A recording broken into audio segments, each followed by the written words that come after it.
अस्सलामुअलैकुम, कैसे हैं आप लोग। आई होप आप लोग बिल्कुल ठीक ठाक होंगे। हम भी अल्लाह का शुक्र है बिल्कुल ठीक ठाक हैं। तो जी आज जो वीलॉग है वो स्टार्ट हो रहा है मॉर्निंग से। और मॉर्निंग में जिस तरह से मैं जो हूँ अपना घर वगैरह समेटती हूँ वो सब मैं आपके साथ शेयर करूँगी कि सबसे पहले हम कहाँ से स्टार्ट करें, इसलिए कि टाइम हमारे पास काफ़ी ज़्यादा शॉर्ट होता है और काम जो होते हैं वो बहुत ज़्यादा होते हैं। कुकिंग भी करनी होती है, घर भी समेटना होता है। अच्छा, हेल्पर तो आती है, मोस्टली घरों में हेल्पर आती है, लेकिन ये कि हेल्पर जो है वो सारे काम तो नहीं कर रही होती है। काफ़ी काम जो होते हैं वो हम खुद से निपटा रहे होते हैं। तो बस कुछ आइडियाज़ आपको अच्छे से मिल जाएंगे कि आप जो है वो किस तरह से अपना घर जो है वो जल्दी से और आसानी से समेट सकते हैं। तो जी बस मॉर्निंग से स्टार्ट ले रहे हैं। बच्चों को स्कूल भेजा था, ये 6 सितंबर का दिन था और बच्चे जो थे वो 6 सितंबर वाले दिन अपने स्कूल गए थे। चलिए जल्दी से अपनी वीडियो स्टार्ट करते हैं।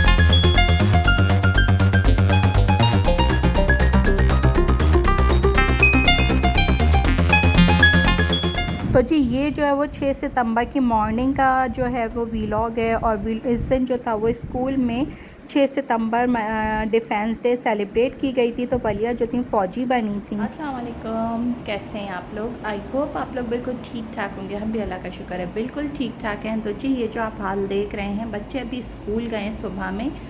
और ये मेरे किचन का हाल हुआ हुआ है। बच्चों को लंच वगैरह बना के दिया था तो जनाब ये जो बच गया है सामान वो यहाँ पर है। कुछ मैं नाश्ता करूँगी, इस वजह से ये ज़्यादा आता है हमारे यहाँ। उसके अलावा जनाब ये देखें तो आप, हमारे ये लाउंज का हाल हुआ। बच्चे सुबह जाते हैं ना तो लगता है मैदान जंग से लड़ कर जा रहे हैं। ये हाल हुआ हुआ होता है बच्चों जब जागते हैं। तो जी ये कुछ इस तरह का हाल हुआ। और इसके अलावा मैं आपको इनका रूम दिखाती हूँ।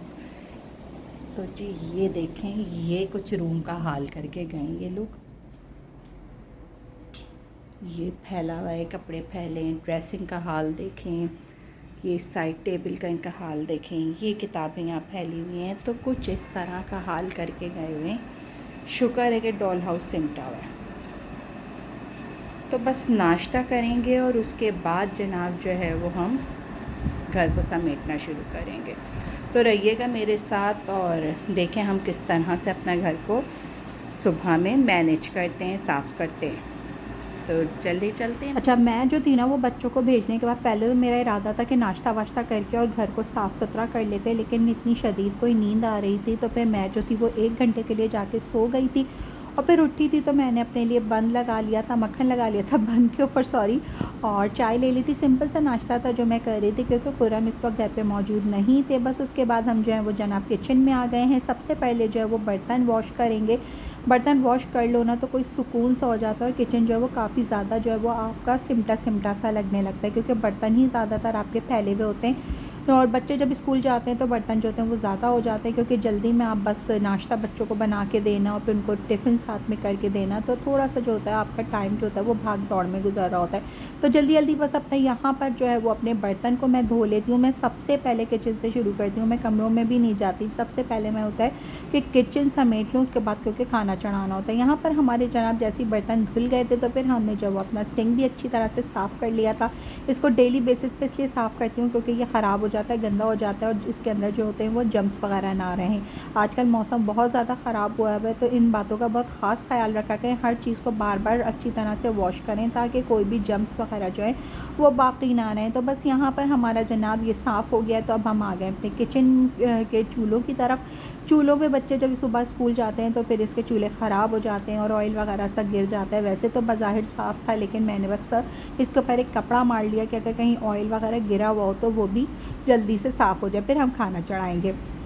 तो जनाब उसके बाद हम यहाँ पर आ गए अपना स्लेब साफ़ करने। यहाँ पर ही मैंने कोई भी चीज़ को काटना पीटना होगा तो फिर मैं यहीं पर काटूँगी, तो इस वजह से पहले मैं अपने सारा स्लेब अच्छी तरह से साफ़ कर लूँगी।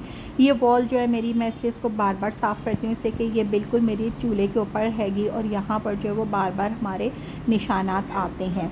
तो जी बस हम किचन साफ़ करने के बाद जब मैं ये यहाँ पर आई थी तो ये जो कपड़े थे इशल के थे और इशल की कबर्ड जो थी वो बिल्कुल ख़राब हुई पड़ी थी, सारे कपड़े बाहर थे। और मैंने सर पकड़ लिया था कि या अल्लाह इतना बड़ा काम फैल गया है। तो बस जनाब यहाँ पर जल्दी जल्दी अब जो है वो मैं इशल की कबर्ड को साफ़ करूँगी, इसके कपड़ों को अलग अलग करूँगी उसके बाद फिर मैं इनको तय करके रखूँगी, क्योंकि बच्चों की जो चीज़ें होती हैं ना, वो एक चीज़ ढूँढने के चक्कर में ये पूरी चीज़ें बाहर निकाल देते हैं। तो बस मैंने सारी कुछ इसके जो अच्छे कपड़े हैं जो या बाहर पहन के जाती है, वो मैंने जो है वो हैंग कर दी हैं। बाकी घर के पहनने के ट्राउज़र हो गए, पैंट्स हो गई, वो सब जो है वो मैं अलग अलग तय करके और अलग अलग इनके खानों में रखूँगी। एक साथ रख दूँगी ना तो फिर ये सारा मिक्सअप कर देगी। तो बस जनाब जल्दी से अभी जाते हैं और जाके इनको सबको तय करते हैं। तो जी यहाँ पर कपड़े हमारे तय हो चुके हैं और कपड़े तय हो गए, तो अब मेरी आ गई थी हेल्पर भी। तो मैंने बस इसके साथ जल्दी जल्दी ये कपड़े जो थे वो रखवाना शुरू किए। और आजकल जो है वो कराची में बहुत ज़्यादा आँखें आ रही हैं, तो इन लोगों की भी आँखें आई हुई थी। तो मैंने बस इससे थोड़ा सा काम करा के और मैंने इसको भेज दिया था घर। अच्छा, किचन समेट के मैंने सोचा था मैं पहले खाना चढ़ाऊँगी और फिर मैं जो हूँ वो रूम वगैरह की तरफ जाऊँगी, लेकिन बस वो जब मैं बाहर गई किसी काम से और इशल की कबर्ड देखी, तो बस मैं वहाँ लग गई कबर्ड सही करने के लिए। और अभी जो था वो मेरा खाना चढ़ा नहीं था। अब जो है वो बस मैं जल्दी से हांडी निकालूँगी और हांडी के अंदर जो है वो अपना खाना चढ़ाऊँगी। हांडी के अंदर जब आप खाना पकाएं ना, तो आपको एक अलग सा टेस्ट आता है, बहुत ही मज़ेदार वो टेस्ट होता है, जो कि नॉर्मली हमारे जो खानों में होता है वो वाला नहीं होता है। तो मेरे घर में जब से हांडी में खाना पकता है ना, तो मेरे बच्चों को हांडी का खाना बहुत ज़्यादा पसंद है। और आज जो है वो मैं हांडी के अंदर गोभी गोश्त बनाऊँगी, बड़ा ही मज़ेदार बनता है वो माशाल्लाह से। चलें जी, खाना चढ़ाने के बाद जो था वो मैं कमरे में आ गई थी। अब ये मेरा अपना रूम था, मैं अपने रूम की चादर वगैरह सही कर रही थी। वैसे ज़्यादातर ये होता है कि हेल्पर मेरे साथ होती है तो हम दोनों मिल के काम कर रहे होते हैं, लेकिन ज़ाहिर है उसकी तकलीफ़ थी और ऐसी हालत में रेस्ट देना चाहिए, उनको भी इंसान समझना चाहिए। तो बस मैंने फिर उसको 2-3 दिन की छुट्टी दे दी थी। मैंने कहा था कि तुम घर जाओ और घर जाके जैसे तुम्हारी आंखें सही हों, क्योंकि उसके बच्चों की भी आंखें ख़राब हो रही थी ना, तो बस यहाँ पर जो है वो जनाब मैंने उनको छुट्टी दे दी थी, तो सारे काम मेरे थे। अब यहाँ पर मैं जो वो झाड़ू मार रही हूँ और मुझे सारे काम में सबसे काम जो होता है ना वो ये वाला बुरा लगता है, इसलिए कि मुझसे ना झाड़ू पोछा नहीं होता। बाकी आप मुझसे किचन के सारे काम कराओ, सफाई करवा लो, बर्तन कपड़े कुछ भी करा लो, लेकिन झाड़ू पोछा पता नहीं क्यों मुझसे बहुत ही मुश्किल होता है करना। लेकिन ज़ाहिर है ये काम हमें तो करने ही होते हैं, क्योंकि हर लेडीज़ को जो है वो कभी ना कभी तो ये काम करना ही पड़ता है। तो जनाब बस यहाँ पर जो है वो झाड़ू देते जाएंगे, फिर हम लगाएंगे जनाब पोछा। घर का काम भी करी हूँ और साथ साथ मैंने जो है जनाब हांडी में देखें, हांडी के अंदर जो है वो मैंने अपनी गोभी गोश्त चढ़ाया। तकरीबन गोभी गोश्त पक चुका है और इसको हल्की आंच पे मैंने बिल्कुल रखा हुआ है कि गोभी भी गल जाए। बाकी गोश्त वोश्त मेरा जो है वो बिल्कुल गल चुका है। हांडी के अंदर खाना को इतना मज़ेदार और लजीज बनता है ना कि एक दफ़ा जो बना लेता है ना, यकीन जाने वो बार बार बनाता है। बहुत अच्छा, बहुत ही मज़ेदार बनता है। बकरे के गोश्त का तो लाजवाब होता है जनाब सीन। तो इसको सही से बंद कर देते हैं हम और दोबारा अपने काम की तरफ चलते हैं। अच्छा, ये वाली जो आपकी भाग दौड़ होती है ना किचन से कमरे, कमरे से किचन, ये आप लोगों को बहुत तेज़ी से करनी पड़ती है। अब झाड़ू दे के फिर मैं दोबारा किचन में गई थी, मैंने खाना वाना देखा था। अल्हम्दुलिल्लाह मेरा खाना जो था वो तकरीबन तैयार होने वाला था। अब आ गई थी मैं पोछा लगाने के लिए जनाब, और ये पोछा मैं लगाऊंगी। पोछा लगाने के बाद जनाब हालत ऐसी हो जाती है कि फिर आपने जो है ना वो नहाना ही नहाना होता है। तो बस यहाँ पर मैं जो वो जो कारपेट वगैरह मेरे बिछे हुए हैं वो सब मैं यहाँ पर बिछाऊंगी। उसके बाद जनाब मैं जाऊँगी बात लेने के लिए। सारे बच्चों के कमरे में, मेरे कमरे में सारे कारपेट हटा के और मैंने झाड़ू मारी थी, उसके बाद पोछा लगाया था। और डेली बेसिस पर मैं जो हूँ वो सारी चीज़ें हटा के और फिर ही मैं अपनी हेल्पर से झाड़ू लगवाती हूँ। आज ये सारे काम मेरे अपने थे। अब 2-4 दिन तो जनाब मुझे ये वाले काम करने ही पड़ेंगे, जब तक कि मेरी मासी जो है वो बिल्कुल से सेहतियाब नहीं हो जाती है, जब तक हमें ये काम करने। अच्छा जी, बात लेकर आ गई थी। बात लेने के बाद मैंने जो है वो यहाँ पर अपने पौधों को पानी दिया था, इसलिए कि मैं पौधों को पानी देना भूल गई थी। और डेली बेसिस पे जैसे मैंने बताया कि मैं इनके पत्ते वगैरह सब कुछ साफ़ करती हूँ, तो बस यहाँ पर जो है वो पानी भी साथ साथ देती जाऊँगी। और स्प्रे की बोतल भी मैंने साथ में रख ली थी कि मैं स्प्रे की बोतल से पत्तों को भी इस तरह से मैं साफ़ करती चली जाऊँगी। तो जी ये थी मेरी मॉर्निंग की रूटीन कि किस तरह से सुबह में मैंने जो था वो सब कुछ अपना मैनेज किया। और वैसे मेरे पास जो हेल्पर आती है वो सिर्फ झाड़ू पोछे ही के लिए आती है, बाकी सारे काम जो है वो मैं खुद ही कर रही होती हूँ।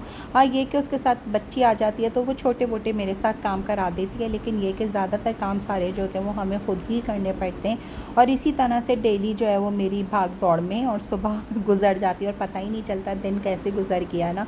तो जी ये थी आज की मेरी रूटीन, आप लोगों को कैसी लगी कमेंट करके ज़रूर बताइएगा। मेरे चैनल पर अगर न्यू है तो मेरे चैनल को सब्सक्राइब करें, मेरी वीडियो को लाइक करें, अच्छा सा प्यारा सा कमेंट करें। कमेंट आप करते हैं ना तो बहुत ज़्यादा मुझे जो है वो हौसला मिलता है और पता चलता है कि आप लोगों को वीडियो कैसी लग रही है। रखिएगा अपना बहुत बहुत ज़्यादा ख्याल, मुझे और मेरी फैमिली को अपनी दुआओं में याद रखिएगा। मिलेंगे नए ब्लॉग में नई सुबह के आगाज़ के साथ। जब तक के लिए अल्लाह हाफ़िज़, tata, bye bye, see you.